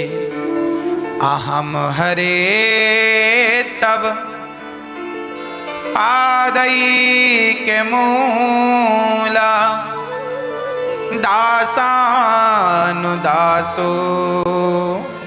भवितास्मि भूयः मनः स्मरेता सुपतेर्गुणांस्ते गृणीत्वा कर्म करोतु कायः। वृत्तासुर ने कहा, हे नाथ, मैं आपका स्मरण करता रहूं और निरंतर आपका चिंतन करता रहूं, आपका ना सही तो आपके भक्तों का चिंतन करूं, यही मुझे वरदान दीजिए। राजा परीक्षित ने कहा, महाराज ये वृत्तासुर तो राक्षस था, फिर इसने भगवान की स्तुति क्यों की? बोले इस जन्म का राक्षस था, पिछले जन्म तो भगवान का बड़ा भगत था। इसका नाम था चित्रकेतु। बहुत सारी पत्नियां थी पर बेटा हुआ नहीं। एक महात्मा से कहा बेटा चाहिए, संत ने फल दे दिया। बोले पत्नी को खिलाना। बड़ी पत्नी कृतद्युति फल खाकर गर्भवती हो गई। समय आया सो बच्चा हुआ। एक रानी को बच्चा हुआ, बाकी रानियों को बच्चा हुआ नहीं। तो उन रानियों ने जलन के कारण उस बच्चे को जहर दे करके मार डाला। नन्हा सा बच्चा जहर खाकर सोया, सदा के लिए सो गया। राजा रानी रोए, मेरा बेटा मर गया, बच्चा चला गया। रोए रोए बहुत रोए। नारद जी समझा रहे हैं। नारद जी आ गए, राजन क्यों रो रहे हो? अच्छा, आप लोग भी रोते हैं जब कोई किसी का बेटा चला जाए, किसी की पत्नी, किसी का पति, किसी का पिता, किसी की माता। जब आपके संबंधों में कोई अपना आपको छोड़कर चला जाता, किसी की मृत्यु हो जाती है तो आप बहुत रोते हैं। चित्रकेतु नाम के राजा था, उनके 5 साल का बेटा, छोटा सा बेटा चला गया। राजा रोने लगे। नारद जी आए, क्यों रो रहे हो? बोले महाराज मेरा बेटा मर गया, आप कृपा करो तो ये जीवित हो जाए। नारद जी ने कहा मरा हुआ जिंदा नहीं होता। महाराज मैं कुछ नहीं जानता, आप संत हैं, मेरे पुत्र को जीवन दान दे दीजिए। नारद जी समझ गए कि ये मेरे से नहीं समझेगा। नारद जी ने कृपा की, संत हैं, मरा हुआ बालक खड़ा हो गया। उसकी आत्मा को बुलाकर फिर डाल दिया। नारद जी ने, वो मरा हुआ बच्चा जिंदा हो गया। पिताजी दौड़कर आए, बेटा आ तुझे गले से लगाकर ढेर सारा प्यार कर लूं। उस बच्चे ने कहा खबरदार, आप ये बताओ आप कौन हैं?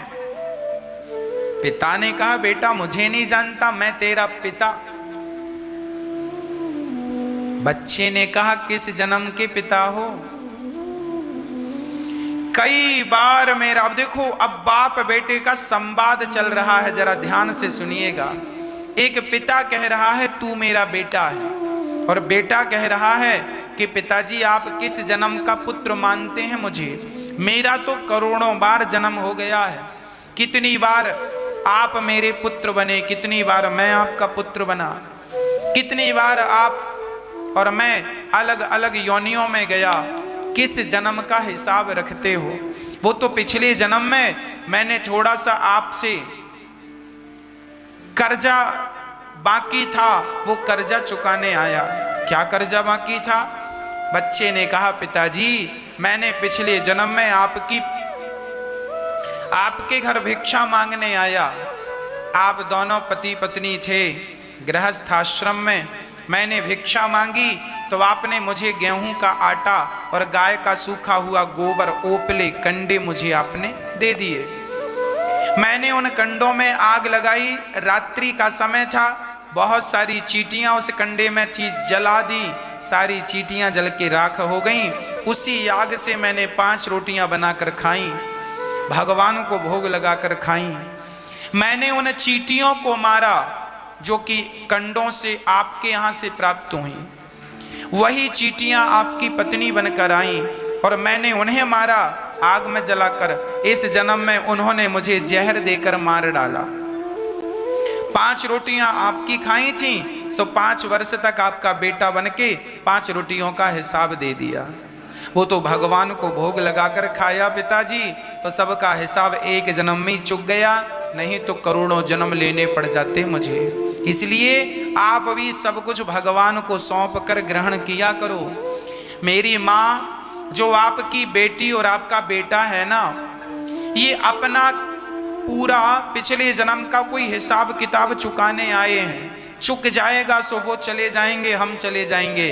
हम और आप अपना हिसाब किताब चुकाने ही इस संसार में आते हैं, पर हम लोग अपना मान लेते हैं ये बेटा मेरा है। वो बेटा मेरा नहीं है, मेरा हिसाब कोई किताब बाकी था, हिसाब किताब से इस जन्म में बेटा बन के आया है, पत्नी बनकर आई है, पति बनकर आया है। ये जो तुम्हारी पत्नी है, पति है, पुत्र है, ये सब किसी ना किसी जन्म का हिसाब किताब बाकी था, सो चुका रहे हैं। चुक जाएगा, छुट्टी, स्टेशन आया, उतरो, समय पूरा हुआ, चलो। कौन रहा है कि तुम रहोगे? इसलिए इस संसार में ना बेटा मेरा है ना बेटी मेरी है, फिर मेरा कौन? यदि मेरा कोई है तो बिना राम रघुनंदन मेरा भगवान के सिवा कोई नहीं। भक्तों, इंद्र के हाथों वृत्तासुर की मुक्ति हुई। भगवान एक बार प्रहलाद जी पर कृपा करने खंबा चीर कर आए और नरसिंह भगवान ने प्रकट होकर हिरण्यकश्यपु की छाती फाड़ी और प्रहलाद जी पर कृपा की। एक बार भगवान गजेंद्र नाम के हाथी को बचाने के लिए हरि का अवतार धारण किया। समुद्र मंथन के लिए भगवान ने हरि बन करके, समुद्र मंथन में भगवान ने धनवंतरी, कश्यप, मोहिनी 3 अवतार धारण किए। राजा बलि के द्वार पर भगवान वामन बनकर पहुंचे और 3 पग भूमि का दान। यदि ईश्वर ने सामर्थ्यता दी है तो अपने जीवन में भूमि का दान जरूर करना चाहिए। ज्यादा ना सही 1 गज, 2 गज, 5 गज भूमि का दान जरूर करना चाहिए।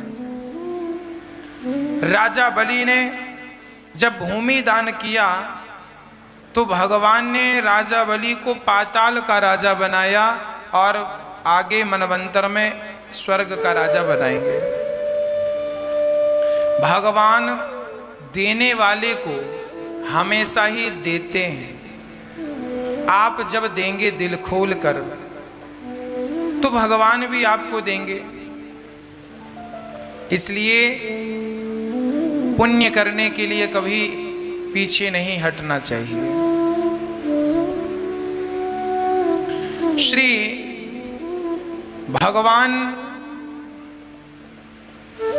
राजा बलि के यहाँ पहुंचे हैं। 3 पग भूमि का संकल्प लिया है। 2 पग में सब नापा, तीसरा पग राजा बलि के मस्तक पे रखा।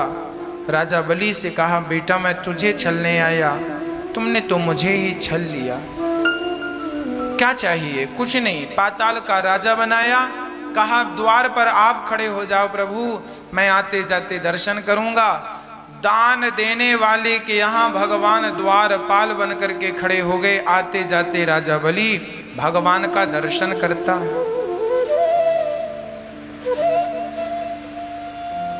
जब भगवान को लक्ष्मी जी लेने आई राजा बलि को राखी बांधकर, तब भगवान वहां से गए। मत्स्य अवतार धारण किया है। हयग्रीव नाम के दैत्य को मारने के लिए भगवान ने मछली का अवतार धारण किया है। इसके बाद भगवान सूर्य वंश में ब्रह्मा जी के पुत्र मरीचि, मरीचि के कश्यप, कश्यप के वंश में ही आगे चल करके राजा नभग, नभग के नाभाग, नाभाग के अम्बरीश, अम्बरीशो महाभागा सप्त द्वीपवती मही। एकादशी का व्रत करते हुए अम्बरीश भगवान को बड़ा प्रिय भक्त थे। भगवान के सब कुछ छोड़कर केवल भगवान की भक्ति। अम्बरीश ऐसे थे, सब छोड़ सकते थे, भगवान को नहीं छोड़ सकते थे। इसके कारण भगवान ने उन्हें अपना सुदर्शन नियुक्त कर दिया। कहा तुम हमेशा मेरी सेवा करो। मेरा सुदर्शन, जो भगवान की शरण में होते हैं ना, उनकी रक्षा खुद भगवान करते हैं। और भगवान ने दुर्वासा जी के क्रोध से उनकी रक्षा की और अंत में दुर्वासा जी का अहंकार नष्ट हुआ। अम्बरीश से प्रार्थना की, उनके सुदर्शन से, भगवान के सुदर्शन से दुर्वासा जी की रक्षा हुई। एकादशी का व्रत बहुत जरूरी है। भगवान कहते हैं मैं अहम भक्त पराधीना, मैं भक्त के अधीन हूं। जब अम्बरीश भगवान के लिए चक्की से गेहूं पीसते ना, तो उन्हें गर्मी लगती तो भगवान स्वयं बैठ करके और पंखा झलकाते थे अम्बरीश को। जो भक्त भगवान की सेवा में लग जाता है ना, भगवान उसकी सेवा में लग जाते हैं। एक पति और एक पत्नी थे। पति का नाम था रघु और पत्नी का नाम था प्रेमा। प्रेमा और रघु दोनों पति पत्नी भगवान से बहुत प्रेम करते थे। सिर्फ प्रेम ऐसा नहीं, घर में आया अतिथि साधु कभी भूखा ना गया उनके घर से। सदा सेवा करते थे, सदा प्रसन्न रखते थे सबको। ऐसे प्रेमा और रघु थे। दोनों बड़े प्रेम से रहा करते थे। एक दिन घर में कुछ संत आ गए और अन्न का दाना नहीं था। तब प्रेमा अपने पति रघु से कहती है, सुनो जी, आज घर में कुछ नहीं है, बताइए संतों की सेवा कैसे करें। रघु ने विचार किया, क्या करूं, कैसे करूं, कहां से लाऊं। पर संत को भगवान मानते थे और सदा भोजन की सेवा करते थे रघु जी। तभी रघु की जो माँ थी ना, उनके पास बहुत पैसा था। तो प्रेमा अपनी सास के पास गई और सास के पास जाकर झूठ कह दिया, सासू माँ आपके पास जो बड़ा हार है ना, वो हार मुझे दे दीजिए, मुझे अपनी बहन की शादी में जाना है। सास को लगा बहू है, दे दूं, सुनो 2 दिन में लौटा देना। माँ जी बिल्कुल मैं लौटा दूं। सासू माँ का वो बढ़िया रानी हार महंगा सा लाई रघु को दिया, बोले जाओ इसे गिरवी रख दो और संतों को भोजन कराओ। गिरवी रखा, संतों को भोजन कराया, संत खाकर गए और यहाँ रघु और प्रेमा प्रेम से भगवान का कीर्तन करने लगी। नारायण श्रीमन नारायण, हे नारायण, आपके द्वारा दिए हुए धन से जब हम किसी को भोजन कराते हैं, सचमुच हृदय में बहुत शांति होती है। प्रेम से भजन कर रहे दोनों पति पत्नी, जिस सोनार के घर में उन्होंने गिरवी रखा, वो सोनार रघु की मां प्रेमा की सास को जानता था। सोनार ने प्रेमा की सास को कहा, क्यों, तुम्हारा हार तो हमारे पास गिरवी रखा है। अब सास को तो आग लग गई, दौड़ी दौड़ी बहू के पास गई, क्यों प्रेमा, तुमने हमारा हार गिरवी रखा है और कह के आई हो कि शादी में जा रहे हैं, झूठ बोलती हो। यदि कल मेरा हार नहीं लौटाया तो देख लेना। रघु मेरा हार ला, जब तक तू मेरा हार नहीं देगा तेरी पत्नी को मैं छोड़ूंगी नहीं। सास अपनी बहू को ले जाकर घर में खंबे से प्रेमा को बांध दिया। कहा, तूने मेरा हार गिरवी रख दिया, झूठ बोलती है। गाल में 4-6 थप्पड़ जमाए, लाठियों से मारा, खंबे पे बांध दिया। अब रघु करे तो क्या करे, इतना पैसा कहां से लाए कि वो हार वापस ले। पर देखो, जब भगवान में सच्चा विश्वास होता है और आप निस्वार्थ भाव से पुण्य करते हैं, दान करते हैं, किसी का पेट भरते हैं, तो विधाता आपके सहायक हो जाते हैं। रघु और प्रेमा ने दोनों भगवान से स्तुति की, हे प्रभु इस विपत्ति में हमें हमारी रक्षा करो। संतों की सेवा के लिए हमने झूठ बोला, क्या करते, सच बोलते तो मां हार ना देती, संत भूखे चले जाते। यदि झूठ बोलने से यदि संतों का पेट भर गया, मैंने अपराध किया झूठ बोलकर, सजा दीजिएगा, पर प्रभु मेरे घर से कोई भूखा ना जाए, ऐसी प्रार्थना। तब भगवान स्वयं रघु का रूप बनाते हैं, सोनार के घर से भगवान हार लाते हैं। अपनी माँ के पास गए, माँ को कहा, माँ ये हार लो और पत्नी को छोड़ो। भगवान स्वयं आज रघु बन करके प्रेमा को छुड़ाने गए हैं और रघु की माँ ने कहा, सुनो आज के बाद मेरे घर मत आना। जब देखो जब मुंह उठाए चले आते मांगने के लिए। दुत्कार दिया माँ ने बेटे को। माँ भूल गई कि उस बेटे के रूप में आज भगवान तेरे द्वार पर खड़े हैं। इसलिए कहता हूं, किसी का अपमान ना करना, दुश्मन का भी हम अपमान ना करना। हो सकता है दुश्मन का रूप धारण करके भगवान तुम्हारे द्वार पर आकर खड़े हो जाएं, ना जाने किस रूप में नारायण मिल जाएं। पत्नी को छुड़ाकर कहा पत्नी से, सुनो तुम गंगा नहाओ, हम आ रहे हैं। वो गंगा नहाने लगी और गंगा में बैठी, गंगा के किनारे रघु भगवान थे, चले गए। तब तक उसका सच्ची का पति रघु जी आए, स्नान करने का समय थे, गंगा जी रोज आते थे। तो पति ने रघु ने कहा, अरे तुम यहाँ कैसे? अरे आप भूल गए, आप तो माँ के पास से छुड़ा कर लाए। रघु बोला, मैं तो अभी सोकर आ रहा हूँ घर से। अब समझ गए दोनों की भगवान ही आए और हमें संकट से उबार कर चले गए। कहने का अर्थ यह है कि जब भगवान पर सच्चा विश्वास कोई कर ले तो भगवान ही किसी ना किसी रूप में आकर हम सबकी मदद करते हैं, हम सबके सारे काम करते हैं। हमें लगता है वो कर रहे हैं, वो नहीं कर रहे, कोई नहीं कर रहा, आपका सारा काम भगवान कर रहे हैं। हम राम के भरोसे आराम कर रहे हैं। जो भगवान का नाम जपता है, राम जपो आराम मिलेगा, खाने को पकवान मिलेगा, सुबह नहीं तो शाम मिलेगा, मरने को मरने पर भगवान मिलेगा, राम जपो आराम मिलेगा। जो राम नाम जपेंगे उन्हें आराम ही आराम है। कहने का तात्पर्य यह है कि जब अम्बरीश ने भगवान के लिए चक्की पीसी तो भगवान स्वयं हवा कर रहे हैं, अहम भक्त पराधीना यस्वतंत्रैव ध्वजा साधुभिर्ग्रस्त हृदयो भक्तैर्भक्त जना प्रियः। भगवान इन्हीं के वंश में आगे चलकर राजा खटवांग हुए, खटवांग के पुत्र दीर्घबाहु सगर हुए, जिनके वंश में आगे भगीरथ जी हुए जिन्होंने गंगा को प्रकट किया। फिर इन्हीं के वंश में खटवांग, दीर्घबाहु, रघु, अज के पुत्र हुए हैं दशरथ। दशरथ जी का बुढ़ापा आ गया, कोई संतान नहीं हुई।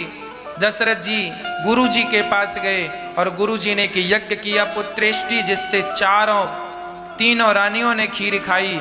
और समय चैत्र के महीने शुक्ल पक्ष की नवमी को 4 संतानें आई, राम लक्ष्मण भरत शत्रुघ्न। बोलिए राजा रामचंद्र भगवान की। भगवान राम का जन्म हुआ, बड़े हुए। राम जी को विश्वामित्र जी लेकर गए और वहां ताड़का को मारकर यज्ञ गुरु जी का पूरा करके राम जी सीता स्वयंवर में गए। बड़े बड़े राजाओं ने धनुष उठाना चाहा, पर धनुष तो किसी से हिलने को भी तैयार नहीं। तब राम जी ने धनुष पर डोरी चढ़ाई और धनुष को भंग किया। सिया जी ने राम को माला पहनाया। राम जी का विवाह संपन्न हुआ। आज राम जी का विवाह सीता से, भरत जी का विवाह मांडवी से, शत्रुघ्न जी का श्रुतकीर्ति और लक्ष्मण जी का उर्मिला। ये चारों भाइयों का चारों बहनों से, ये सीता 4 बहन, चारों से विवाह हुआ। और चारों बेटियां जब जनक की विदा होने लगी, जनक जी रोने लगे। जब बेटी विदा होती है तो हर माँ बाप रोते हैं। विदाई कहते हैं जिसके पैरों में विमाई फटी ही नहीं, वो पीर पराई क्या जाने। और जिसने बेटी को जन्म दिया ही नहीं, वो बेटी की विदाई क्या जाने। ये बेटी की जो विदाई है वही जानता है जिसकी बेटियां हैं। इसलिए एक बेटी तो होनी ही चाहिए, कम से कम, अधिक तो जितना परमात्मा दे।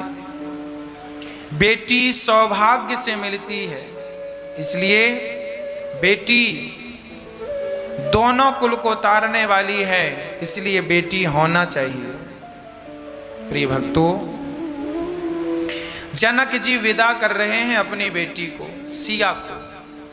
और जब विदा कर रहे थे, जनक जी रो रहे थे। दशरथ जी, आज मैं अपना कलेजा आपको दे रहा हूं, हृदय का एक भाग आपको दे रहा हूं। जनक जी से दशरथ जी ने कहा, रोइए मत, हम आपके घर से बहू नहीं बेटी लेकर जा रहे हैं।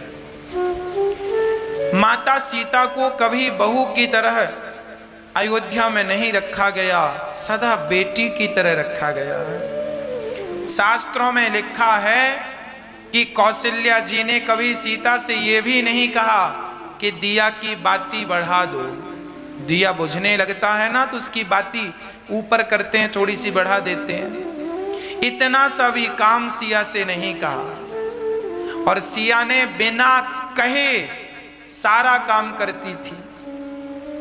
इससे ये सामने निकल के आया निष्कर्ष कि बहू इतनी जिम्मेदार हो कि वो अपना सारा काम बड़ी ईमानदारी से करे, सबकी सेवा बड़ी श्रद्धा से करे, बिना कुछ कहे सब करे। और सास ससुर और पति और परिवार भी ये ध्यान रखे कि बहू है, नौकरानी नहीं। आजकल बहुओं से सारा काम करवाया जाता है। हम देखते हैं मां जब बहू आती है तो सास अपनी बहू से कपड़े भी, बर्तन भी, भोजन भी, पोंछा भी, झाड़ू भी सब बहू करे। और खुद की बेटी 18-19 साल की है, घर पर बैठी है, मेरी बेटी कुछ नहीं करेगी। आप अपनी बेटी से कुछ नहीं कराते, सारा काम बहू से कराते हैं। ननद बैठी झूला झूल रही है, और बहुएं काम कर रही हैं। ऐसे नहीं चलते रिश्ते। एक आदमी के ऊपर सारा भार डाल दोगे, उसकी कमर टूट जाएगी, उसकी सहनशीलता जवाब दे देगी। बहू अभी शांत है, जवाब नहीं दे रही है, तो आप भार लादे जा रहे हैं, लादे जा रहे हैं। जब अति हो जाती है तब फिर बहू बोलना शुरू करती है। जानवर हैं हम क्या, सवेरे से लेकर शाम तक काम कराती हो, काम करते हैं और फिर भी ताने सुनने को मिलते हैं, तुम करती क्या हो। पति आए तो कहता है पत्नी से तुम क्या करती हो, घर पे ही तो रहती हो। सास कहती है क्या करती है, दिन भर सोती रहती है। सब कुछ करने के बाद भी जब स्त्री को यह सुनने को मिलता है कि क्या करती हो, तब उसका कलेजा टुकड़ा टुकड़े टुकड़े हो जाता। राम राम, इस परिवार के लिए मैंने सब कुछ किया और फिर भी ताने मिलते हैं, क्या करती हो। तो फिर वो सोचती है अब कुछ नहीं करना, जब सब कह ही रहे हैं क्या करती हो, कुछ मत करो। आप लोग कह कह के इंसान को ढीठ बना देते हैं। बहुओं का कर्तव्य है कि ईमानदारी से घर का सारा काम करें, और सास ननद परिवार का की जिम्मेदारी है कि सब मिल बांट के काम करो। एक काम उसने किया एक आप कर लो, एक उसने किया एक आप कर लो, मिलकर। जब हम बाल्टी उठाते हैं ना अपने हाथ से, तो बाल्टी उठाने में हमारी चारों उंगलियों की ताकत लगती है कि नहीं बराबर। जब हम मुट्ठी बांधते हैं तो सारी उंगलियां और अंगूठा सहित सबकी ताकत लगती है, तब तो पंच पड़ता है। ये सबकी ताकत जो है ना वो काम करती है। एक उंगली से हम कुछ करना चाहें कुछ नहीं कर सकते, दो उंगली से भी कुछ नहीं हो सकता, सारी उंगलियां सारा ये दमदार। ऐसे सब लोग मिलजुल के रहो, काम करो, किसी को किसी से शिकायत का मौका ना मिले। ऐसे ग्रंथों से हमें ये सबक सीख लेना चाहिए। श्री सीता मां बहुत प्रेम से रहने लगी। राम को राजा बनाने का संकेत दशरथ जी ने दिया, तब मंथरा ने कान भर दिए कैकेयी के, और राम जी को 14 वर्ष का वनवास हो गया। राम जी को 14 साल का ही वनवास क्यों हुआ, इसलिए हुआ उस दिन से जिस दिन राम जी अयोध्या से गए, उस दिन राम जी की आयु और रावण की आयु 14 वर्ष ही बाकी थी, इसलिए 14 साल का वनवास राम जी को हुआ।